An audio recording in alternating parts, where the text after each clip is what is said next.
Well, good day, everybody. It is 7th of September 2023. It's just after 1 o'clock, probably about 10 after, right around there, maybe give or take a couple minutes.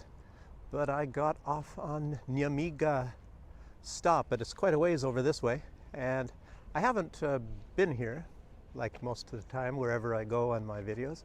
So I'll show you a little bit around. First, I'll show you where I came from. I came from, I don't know if you can see the church. Well, you can't. There's a tree right in the way. But there's a, let's see if I can do that. There's actually two church spires, the round domed ones, if you can possibly see in the distance. That's the right about where the metro stop is at. And then just walked around here. This is an island right in front of you, and it's a very interesting island too. I've been there before. I think I did a video, but I kind of forgot what the significance is. Something to do with religion there. But wow, let me continue. Okay, I'll go around in a circle kind of. This big apartment building here is, I believe, very expensive apartments. And there's a lot of expensive stores right around here too. If you can see, even furniture. A little bit further over there, you can buy a Bentley, I guess. The sign is still up, so I guess it's so much for sanctions. And this is a jogger coming. Some bank, and they keep going around. And some more buildings over there, office buildings, bank building. That's a big bank building you're looking at there, the biggest spire. And these are there's a big hotel, Doubletree Inn, and right behind that you see this little dome tent sort of a shaped place. Behind that is the Galleria shopping mall. And if you see some little tents over there, I doubt it, but you know, they always have, I think like every weekend, and even right now, maybe even during the week, often you can buy fast food sort of things there, and they're going to have a concert apparently. I see a concert tent at, I don't know if you can see this, some little purplish thing. See, this is a wide angle lens and you may not get the full view of that. So anyway, I'll be going in this direction. So it looks like somebody else is walking slow. I don't want to make it look like I'm, whatever, dogging her or something like that. But to talk about some news, I'll tell you some really earth-shattering news. As far as I can see, you know, this is just like a preset of things that are going to be happening in the near future. Near and maybe not so quite distant future. So I'll get into that a little bit, but first I have some news that I forgot to mention last time. One of them was about Soros, George Soros, and his Open Society Foundation, which I believe now, you know, his son Alexander is probably the CEO. But they said that they're switching their, what is it, activities, not operations, but activities to the global south, which means, of course, South America, Africa, and of course, certain parts of Asia. And I believe they have a big hatred of China, just like they have a big hatred of Russia, and of course, a big hatred of Hungary. You know, Hungary is where gorgeous George comes from. And yes, but we'll have to find out what's going to happen that, as far as that is concerned, switching their activities. Alexander, the son of George, said he's going to be far more aggressive than his father. So, and I guess that was just, the switch was just made. And who knows, a lot of time it may not really happen until after George passes. I hope that hornet doesn't get too angry and come back at me. I just hit him. Okay, Latvia. Yeah, in Latvia, Russian literature is being removed from all the schools. So they're taking it and destroying it and recycling it, all the books and things from all the schools. And, you know, that means, of course, Pushkin, Tolstoy, Chekhov, anything like that, even much more. Probably music, everything that has anything to do with Russia or Russian is, you know, just like in Ukraine, is being destroyed, and they want to eliminate it. And, you know, that was the big problem of why they have this special military operation right now, because those people in East who have been Russian for centuries, speaking Russian culture, they were even a part of Russia most of that time until Vladimir Lenin, of course, gifted the Donbass to Ukraine, just like Khrushchev gifted the entire Crimea to Ukraine. And I think it was Stalin that gifted the Transcarpathia, and I think he also gifted that eastern part, which is Lvov and all. That was all gifted to Ukraine. Isn't that strange? Ukraine says that they're this great empire and dug out the Black Sea and all that sort of stuff, but yet they never even bordered the Black Sea in nearly their entire history until, I believe that was 1954. They never had a border. They never had a border on the Black Sea until 1954, ever. And as a matter of fact, for the most part, they have never been a country, except for I think 1 year in 1918. You could be considering them a country. What is this? The founding of Minsk, it looks like, in the year 1067. For any landscape artists, maybe they like that. I think we have a landscape artist. And you have to wonder at, it's like I said, it's a hybrid system here in Belarus. They have socialism and capitalism. I just showed you places where you have expensive apartments and Bentleys and everything really expensive over there. So I guess that's the capitalist side. Maybe the flowers are the socialist side. I don't think those people get paid so much. A lot of wages are kind of low here, but of course that has steadily been going up. I think if you went back, I think maybe I'm not even sure what year, but it's a lot of time it's been doubling and doubling, going up 100%. It's like some school kids here. Pick them up, boys, pick them up.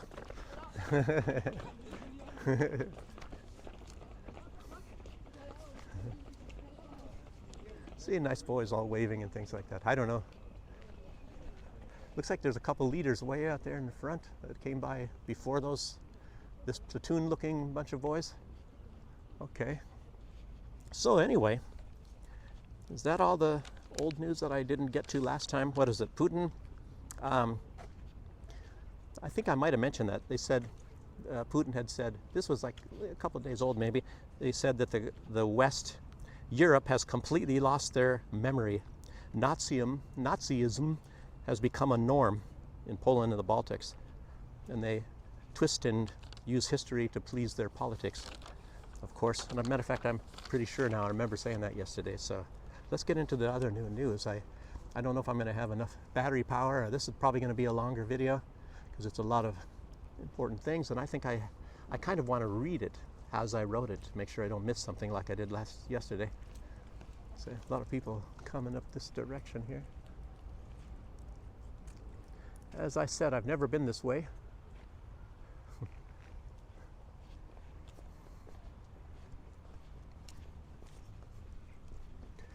Looks like, I'm not sure if that's a hotel up there. Oh, that's part of I guess you call it a balustrade, I don't know. So let's get into the news then for this day. Announced by the Pentagon press secretary that the U.S. is again testing their ICBM intercontinental ballistic missiles, and this time it was the Minuteman III, and what was it, California? They launched it in California, and they even have some video footage, but I believe that is just mostly, I'll go up this way, looks like Pushkin up here. It was mostly in response to Russia launching the Sarmat, which of course is vastly, vastly more advanced and more destructive than the Minuteman III. The Minuteman III, of course, is a big nuclear weapon, a big missile, but the Sarmat, the one that Russia has, I believe one of those missiles can take out the entirety of New York City. Very destructive, and I think it has 10 separate missiles inside of it, and I believe all of those are almost, how do you call it, nearly impossible to get shot down. So this looks like Pushkin. I believe it is. I don't know if there's anything written here. I could probably read that in Russian if I saw that.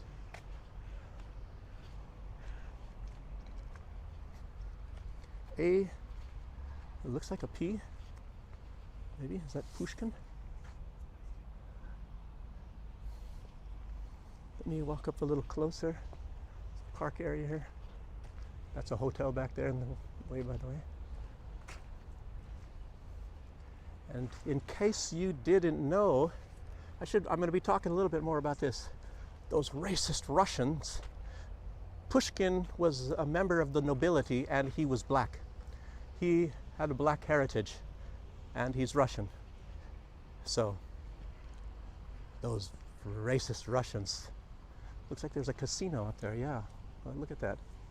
If you can see that far, it says casino. So like I say, they have gambling in Belarus and it's illegal in Russia. So a lot of Russians that like gambling, they come to Belarus. Okay, well, it's a real nice place to walk. Matter of fact, maybe I should just walk that way.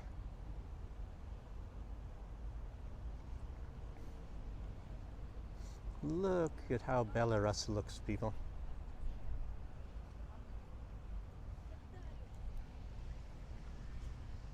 Okay, let's see if I can continue here with some of this.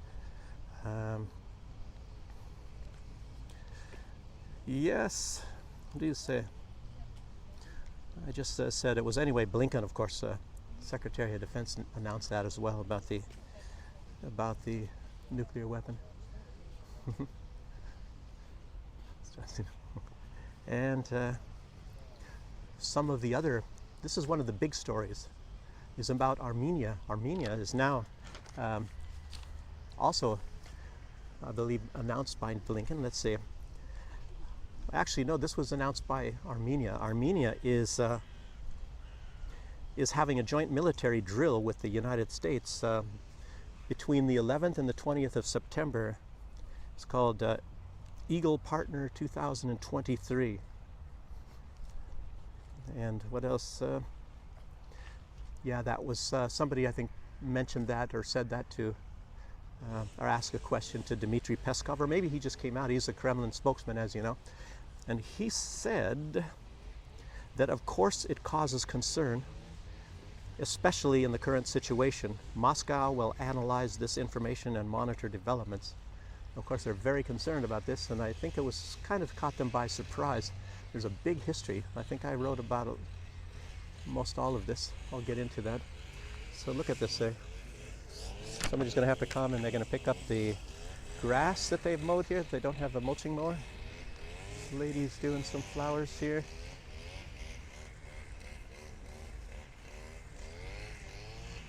Maybe that's a supervisor over there. I don't know.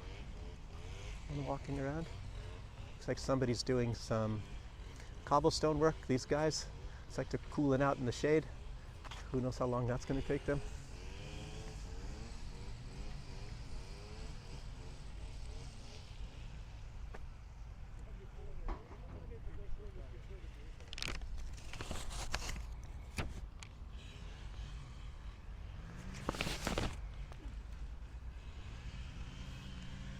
I'll continue on through here. Okay. So recent history. Recent history.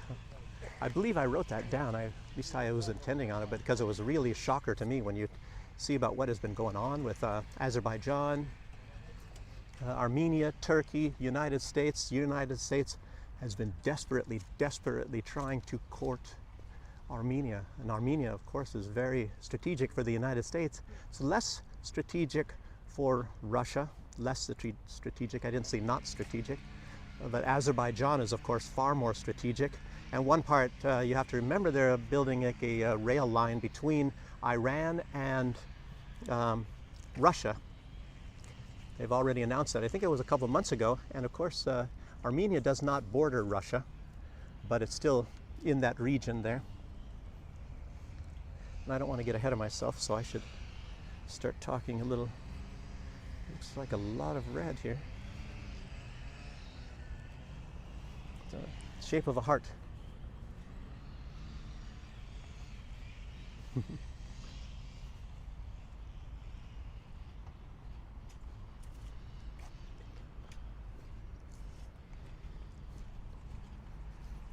Yes, like I said, I've never been here before, and a lot of things, quite something, even a little bit of symbolism right here. apparently, I don't know that they'd finish this. It's like a lot of time they like to drive the truck up this way, but obviously a symbol of peace.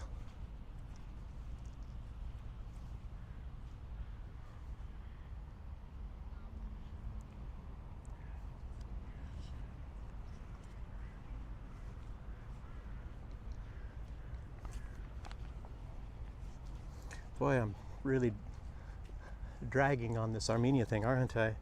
So let's see. Yeah, Armenia has been having a rough relationship with Azerbaijan, as I was saying, and primarily it's over this disputed territory. And if you look on a map, you can, it dictates exactly what that disputed territory is. So it's not very difficult to figure that one out. When you look on a map, of course, I don't have to tell you. I don't have to say anything about that. Okay. And the Azerbaijan military is actually more powerful than the Armenian military, even though Armenia does get some weapons and a little more assistance from Russia, even though Russia is not at odds with Azerbaijan either. They try to keep a peaceful relationship between both of those countries and get along. And Armenian people like Russian people too. It's not anything like Ukrainians or something. So, but I think normally in the recent past, Russia has, I think, trying to balance things a little bit better. I think they're trying to be, they're not taking the side necessarily of Armenia, but they realize that they're at a disadvantage when it comes to Azerbaijan. And Azerbaijan, of course, is heavily supported by Turkey. And sometimes, if you might see where I'm going, And sometimes, as you notice, Turkey works in Turkey's interest, and Armenia, as you're going to find out, works in Armenia's interest, solely, and Azerbaijan, I guess, as well. It's not like Germany. Germany works in the United States' interest, as so does all the other puppet states. I guess that's why they're puppet states, because they work in the United States' interest. They do not work in their own interests. They work to benefit the United States, not their own countries, just like most of the other ones. Poland is a little half-half. You can figure this all out by just watching how things go, And nobody dares step on the toes of the United States. And then you can think of the Baltic states, like Mike Jones calls them, the Chihuahua countries, Chihuahua states. They're like these big barkers, and they act like they're really, really tough when they're not tough at all. They virtually have no military power. They have very little economic power. They're basically Chihuahuas. They're just little Chihuahuas. And if the United States says jump, they'll jump. That's all there is to it. And hate Russia, they'll hate Russia. And that's how it works. So look at this, the way these are cut.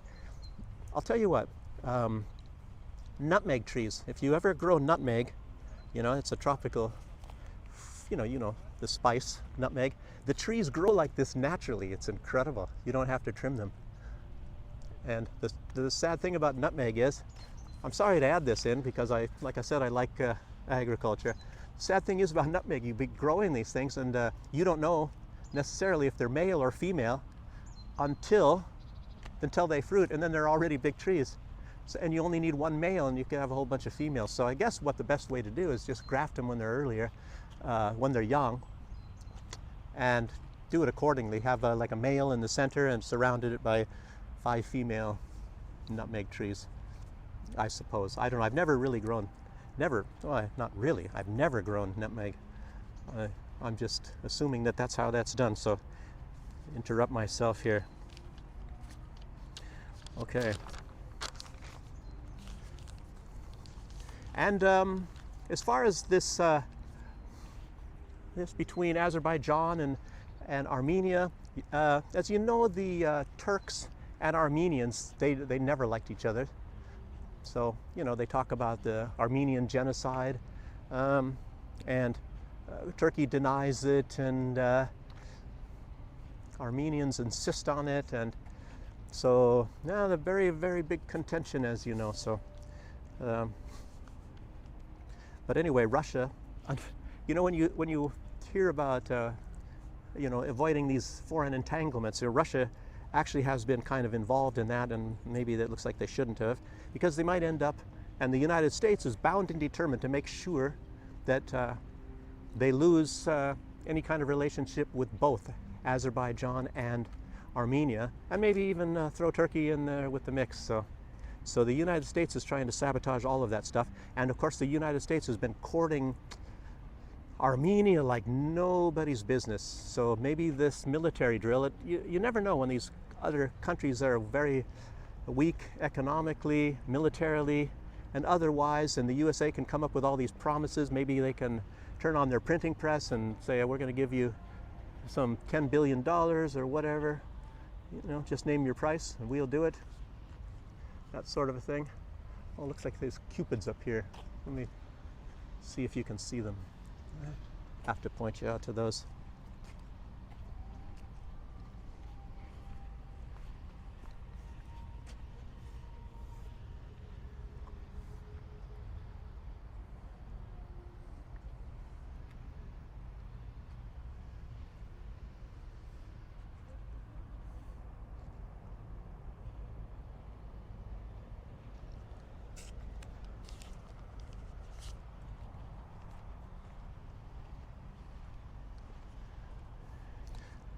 Like I said, Minsk, in Belarus in general, parks, lots of parks. So, and some places better than others. Angie Christ, you're gonna love this one, aren't you? Landscape developer.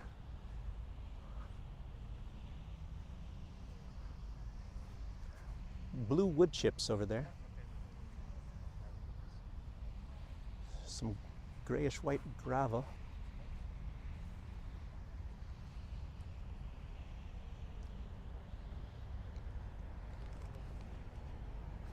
Like I said, I'm not moving too fast on this stuff about Armenia, am I? I don't know. There's too much to see here, I suppose.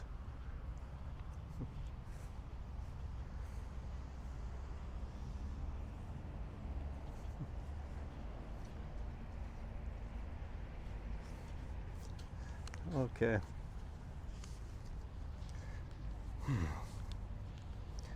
Yeah, as I say, the United States is, of course, trying to capitalize on this, and there were some aspirations of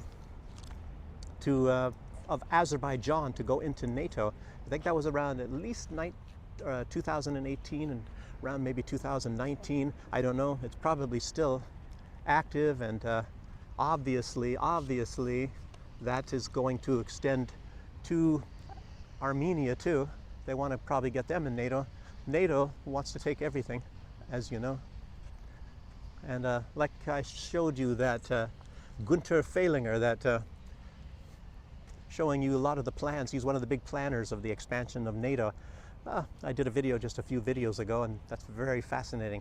To split up all the big countries, India, Brazil, everything. Give them all different identities and flags, and basically to divide and rule. And so many people are predicting the end of NATO because it can't survive. I think that was Tucker Carlson. I don't know about that. Well, how are they going to split up? They might change their activities, but I don't think they're going to split up. That's just my opinion. Yeah.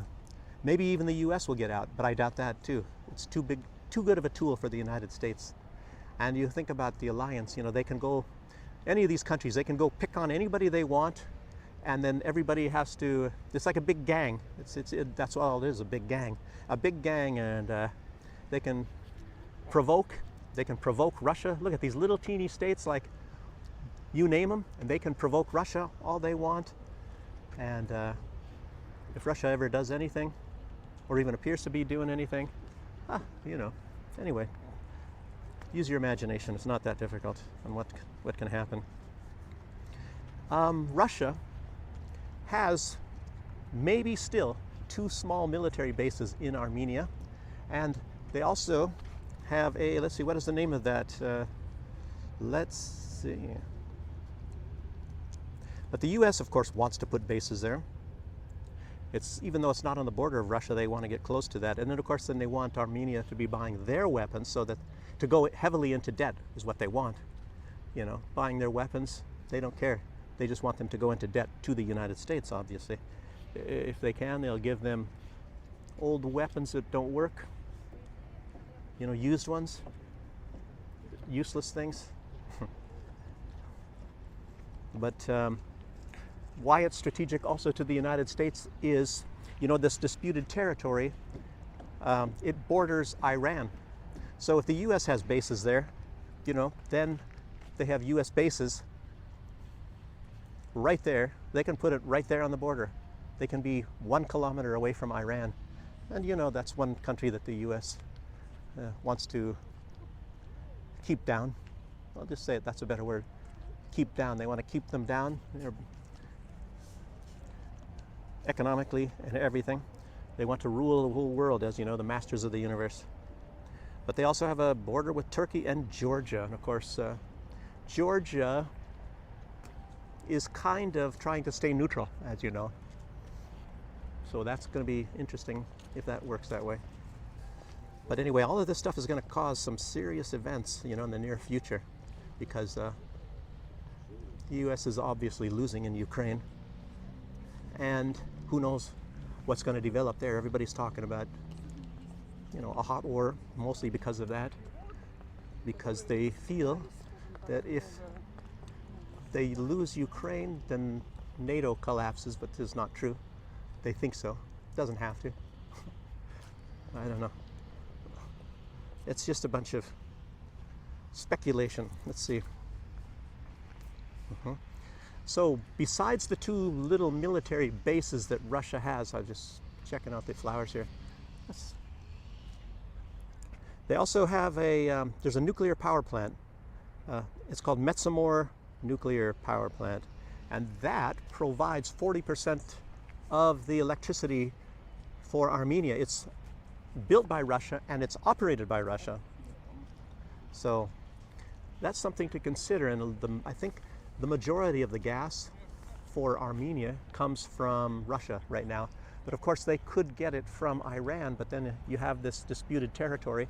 And if Armenia actually ends up losing that territory, then they would have to be paying transit fees to Azerbaijan to get gas from Iran. So it's actually kind of a foolhardy move if Armenia switches over to be friends with the United States. It makes you really wonder if they've just got them by the balls, or did they, I don't know. I don't like to say carrot on a stick, because the United States doesn't really use the carrot on the stick. They have the stick with an imaginary carrot. So there's never really a carrot. So you're not going to get a carrot. You know, you're going to get the stick no matter what. The carrot is just an illusion. It's a hologram or something like that. So nobody really ever benefits from the United States whenever they get involved, unless you, I don't know, look at how many countries do you know and how well off are they right now after having their relationship with the United States. So, okay, another part. Let's go to another subject before I get on to one of the main ones, you know.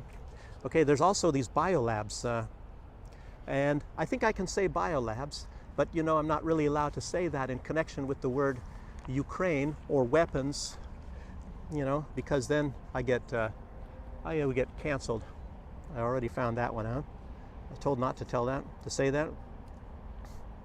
So, but I would say to you then, and I'm sorry I have to disagree with Victoria Nuland, even though she has put out that they have, no, as a matter of fact, I think she just said they have Ukrainian biolabs. But if anybody tells you that they're weapons labs, no.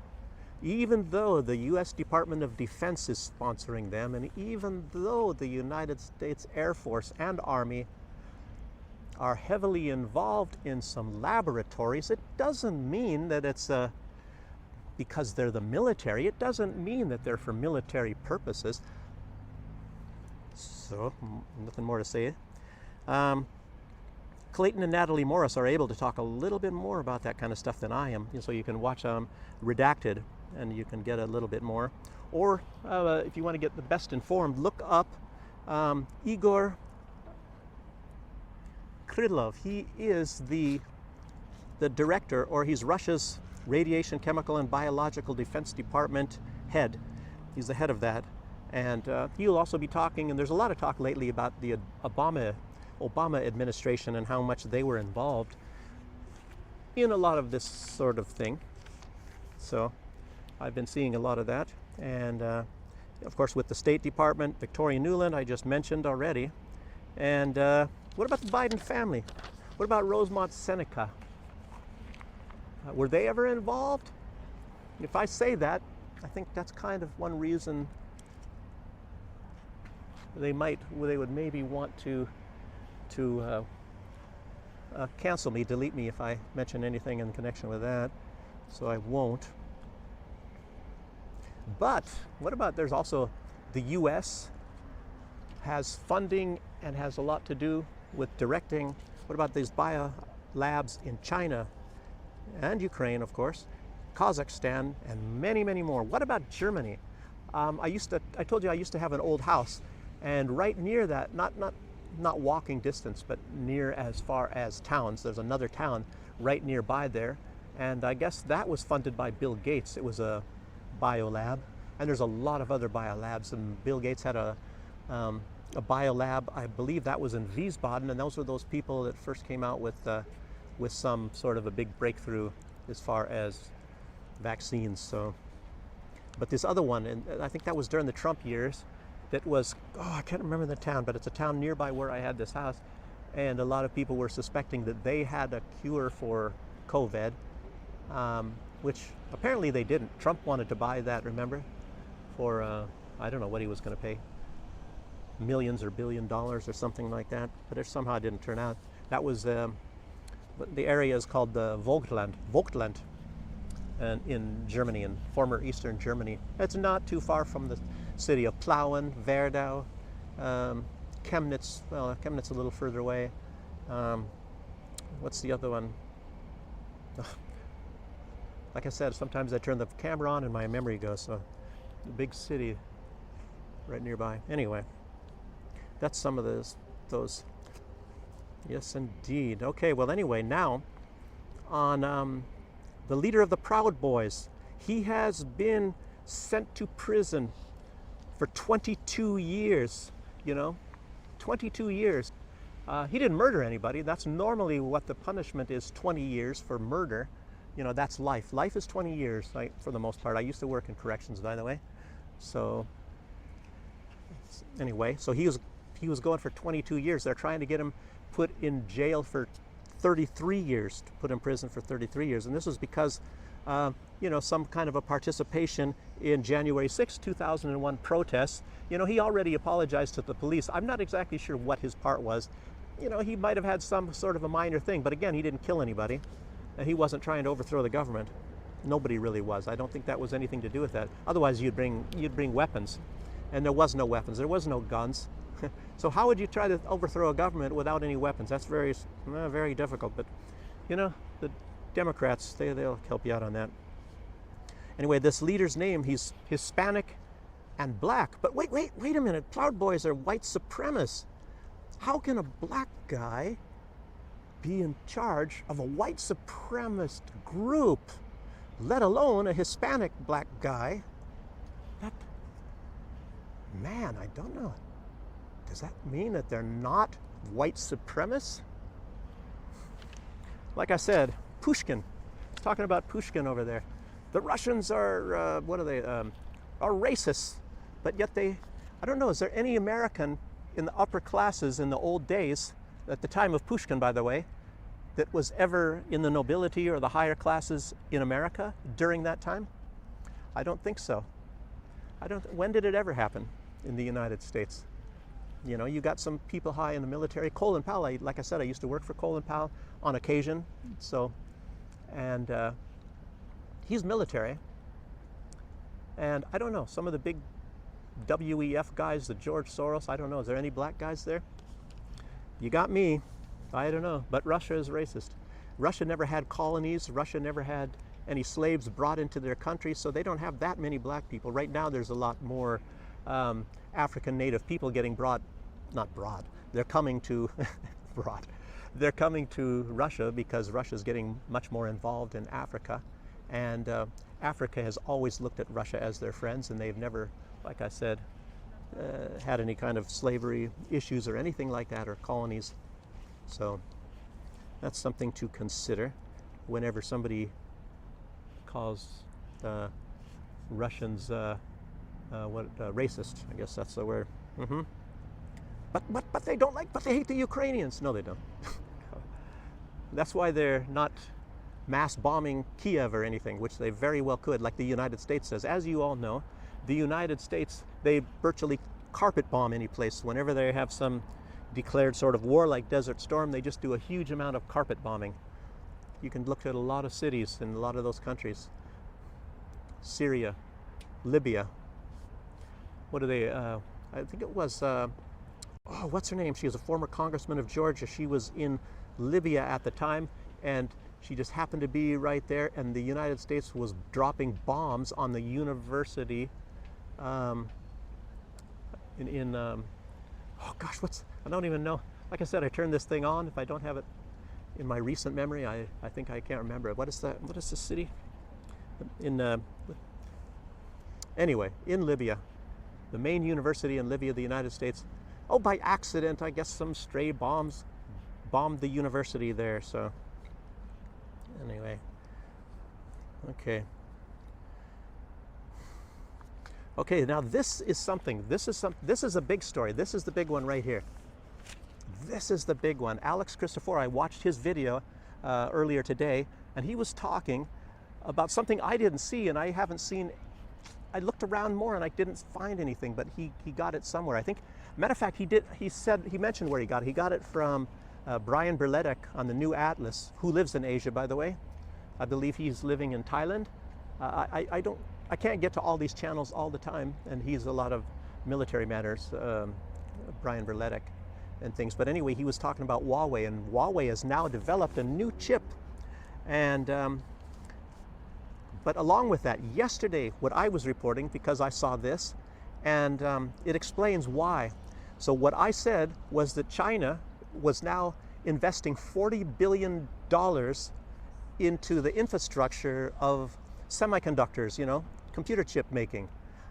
And $40 billion in China, you probably already, if you think a little bit, you know that $40 billion in China is probably like 150 or maybe 200 billion in the United States, even though the cost of living, things like that are also rising in China, but it's still not caught up to the United States. You can consider the cost of labor of producing things in China compared to the United States. How much are you going to pay these Silicon Valley guys to be doing things, and then how much you're going to be paying the Chinese people to do things? Of course, they're going to get good wages because the United States doesn't want them to, go to, they'll go, like, it's just like anything else. They don't want them to go to places where they get enticed with a triple the salary or something, but a lot of those Chinese people are very patriotic, so I have to add that. So if you just pay them 2/3, they'll probably definitely stay in China. 2/3 of, China has to make it somewhat attractive to them because they don't want to get tempted. There are these people that get tempted, so that's just a side point right there. But yeah, 40 billion. So and so this is actually very massive when you think about it. And then Alex Christoforo, he maybe did not see this news, apparently, of this 40 billion that I just mentioned, because he did mention that in his video, but like again, I didn't see the part that he was talking about, that he got, I guess, from Brian Berledek. And so this 40 billion explains, or it's explained, the 40 billion is explained by the fact that Huawei has now developed this super advanced chip. And of course, this was a response. I remember back, Huawei was saying they're going to develop their own remember when Donald Trump was punishing anybody that did any dealing in high tech with China. So anybody that would deal with China and sell them semiconductors or things like that, or even Google, all of that, everybody was heavily punished if they were doing that. And China got along very well with Google, and they were good friends. As a matter of fact, China liked Apple very much, probably still does. They call Apple their big brother. So Huawei, no, not China. Huawei calls Apple their big brother. So, and remember at that same time, that's, I believe, when the United States obviously got Canada to arrest and detain and imprison the daughter of the CEO of Huawei. And I don't even know what's happened to her. The last I heard, she was extradited to the US or going to be extradited. So I haven't heard so much. You know, if I were getting paid for this, I would have to try to research this if I possibly could, find out what the deal is on that. So anyway, anything to punish Huawei. And I think a lot of that was the response of them coming up with 5G and just being more advanced than the United States. And so the United States was going to cut them off of all of their advancements that are crucial to, you know, their, you know, what they're doing, their operations. And Huawei said they're going to develop a computer chip, and guess what they did? So, and in the meantime, they had bought a lot of them. But the big problem with people that they don't buy Huawei phones, as you know, is because they don't have Google services, which means, of course, YouTube. And they're, like I said, YouTube, they have terrible censorship policies. Everybody knows that, some of the worst in the world. And there's you can even do a video on that, because you can find out a lot of why they do that and who's behind that. And it's it goes across the board in a lot of other companies besides YouTube. It was an agreement. It was an agreement made amongst a lot of media companies.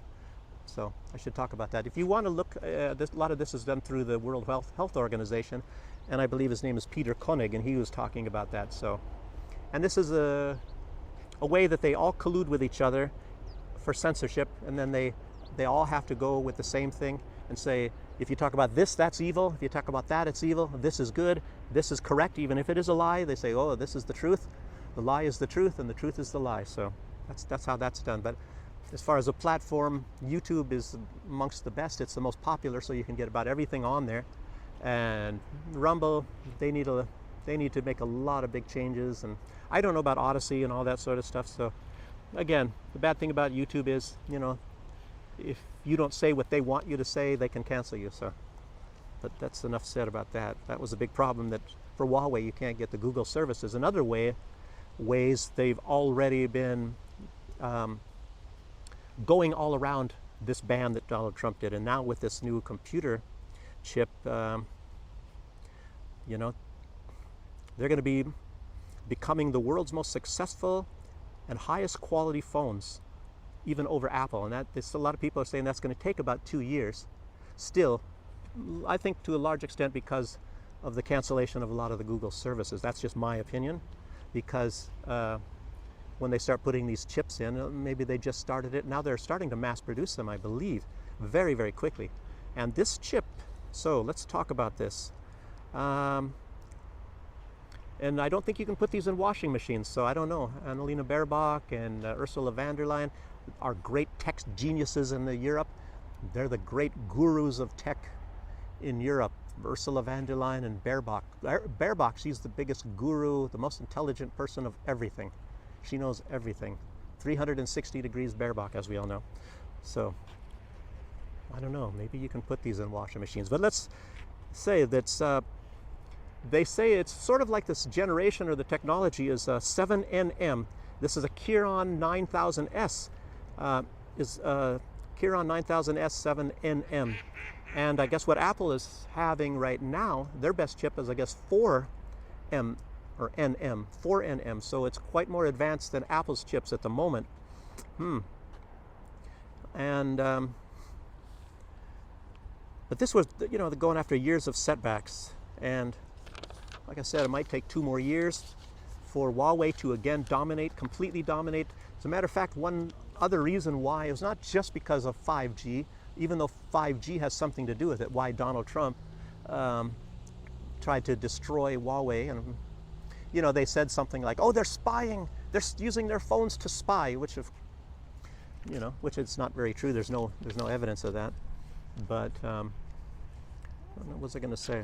It was not just this. It was yes. I was going to say the reasons why. One other reason why the U.S. did it, because Huawei was becoming the #1 phone.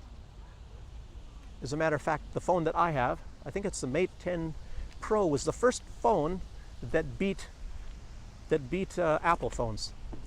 The camera was better quality. It's Leica optics. Even though Zeiss is actually a little bit better, you could put cameras made from Zeiss, which is also German optics, and they did have them in Nokia's. There was one phone, and I think it was 2007 or something, a long time ago, and it still has one of the best cameras. And I can't remember. It's a Zeiss. So if you, for example, you find a 5 megapixel Zeiss with a good sensor, it's much better than a 20 megapixel Samsung. It was like I would tell you. I had I think it was 7 megapixel, a very old phone, but it was from Nokia, and I took it to somebody. You know, they wanted some pictures for a newspaper that I had on my phone, and they couldn't believe it, and they called the other because they could check the resolution of that phone, and I think it was 5 or 7 megapixels, I believe, and they couldn't believe the quality and the resolution of that Zeiss camera on my phone. And I think they had Apple at that time, but like I said, that was before Apple had even really good optics. So anyway, that was just a side note. But Alex was getting his information. A lot of this information also was from a person, and this other person was talking about how important this is, and it is so important. It is so important because if you see what happened now and why the BRICS are becoming so much more popular, is because the United States has been weaponizing the dollar. They've been weaponizing finance. As you know, Russia was taken off of SWIFT, and everybody saw that. And you also saw that the West is also trying to set the price of oil, when that has always been OPEC that does that. And when you, everybody watching me, so when you see OPEC that does that, and if you allow the collective West, the United States and the EU to do that, there is practically no purpose for OPEC anymore. So that's why MBS of Saudi Arabia, you know, got along with Vladimir Putin, and they said, well, we're not going to observe this stuff. So that's very interesting too. So anyway, the United States weaponizes everything. And they were weaponizing the computer chip industry. Of course, anybody that sells computer chips to China, like they were saying, is going to be punished. The United States, basically the whole system of the United States is based on punishment. Punishment, punishment, punishment. You do what we tell you, or we're going to punish you. Like I said, it's like the carrot on the stick without the carrot. The carrot is not really there. It's just the stick. You do what we tell you, or we're going to hit you with the stick. And that's how the United States operates. You do what we say. And then you get some countries like China and Russia that maybe their britches are pretty big. They wear, Scott Ritter would say, they wear big boy pants. So the United States, you know, try to come after them with a stick. You know, they have to do it covertly, like through Ukraine, through provocations, or through Taiwan. So anyway, it's like I said, a system is based on punishment, manipulations, and all sorts of things like that. Weaponization of everything. So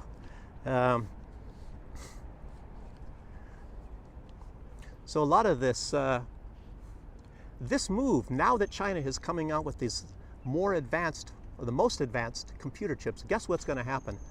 People are going to be flocking to China for their technology now. Not just for their rugs and their shirts and their plastic containers and whatever other things they do. Machines, little machines, things like that. Packaging material, they're going to go for the high-tech stuff as well, even though they've already been doing that. DJI, Huawei, and here in Belarus, MI, Sumi is very, very popular. Those are fabulous phones. When I was in the West, they were hardly anywhere, but they're really good. And they also have really high optics now. They have Leica optics, like Huawei, and they have Hasselblad, also a German company, also high optics. So they don't have Zeiss, which is my favorite, but As a matter of fact, these glasses, the glass in here is Zeiss. It's Zeiss glass. These glasses, you don't even want to ask me how much they cost. They cost 1,000 euros. These glasses I'm wearing right now, including the frame, is titanium. So these are very, very, very good glasses. These are, in truth, they put Ray-Ban or any of these things to shame. The glasses I'm wearing right now, as far as, you know, vision quality and all that sort of thing. So that's just a side note. Most expensive glasses I've ever had, you know. Anyhow, so what else did I want to say here about this? Mostly I just wanted to talk about the weaponization of everything. The weaponizing grain. Look at this. Now Ukraine is threatening to sue, take them to court, Poland and Bulgaria and Slovakia, and what is there, another couple countries that don't want to take their grain because it's of terrible quality. So it's like an extension of the United States, and then gonna weaponize the court system. You take our grain, you know, or else we're gonna sue you. So you take our crappy quality grain, which is, I guess, what it was.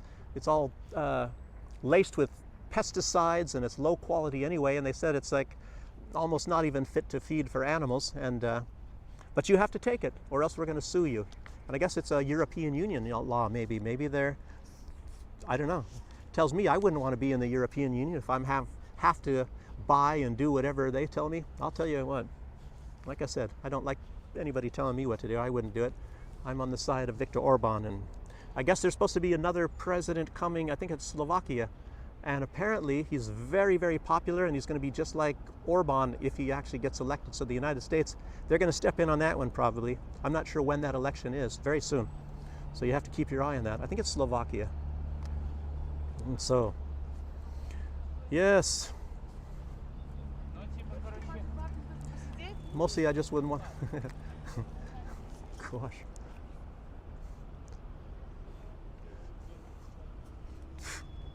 What a figure. Jeez. She turned back and looked at me, boy, with her boyfriend. But anyway, I'm not allowed to look at that kind of stuff. But the only thing I'm trying to say is the United States weaponizing everything. Weaponizing everything. When there starts to be an alternative, and when they're seeing countries such as Russia going around that, you know, the United States gets the big stick out, the biggest stick they can possibly find, and get all their buddies in the European Union and anywhere else to get that big stick out and all go after Russia, and it's not working. It's not going to work against China. You know, they're kind of waving a stick over China's head for the most part right now, even though they had that move against Huawei. But I'll tell you what, the multipolar world looks like it's going to win. I don't know, short of something really hostile, short of something like a real knockdown, drag out sort of military thing right now. So this is, these are trying times right now, people, and a lot of this stuff is for the near future. And the United States, I'll tell you what, I bet they're wetting their pants right now. But that's about all I have to say right now. This is probably a very long video. I hope you enjoyed the walk. Nice, beautiful scenery everywhere. I'm on the other side of the big lake, by the way. I'll show you here some rental bikes here. You join this thing and they have scooters and bikes. So maybe I guess when your time runs out, I guess that's where you park the bike. I think they have computer chips, so the company can find those, and I guess you have to recharge them. Maybe when you don't charge them, maybe you just have to pedal. I have no idea. I don't. It's nothing I want to do. I have my own bike at home. But anyway, like I said, that's about all I have to say for right now. And thanks for joining me, and I hope to see you on the next one. Like I said, I didn't want to do videos 3 days in a row, but there's just some significant things going on right now. So, yeah, once again, thanks for joining me. See you on the next one. Bye-bye.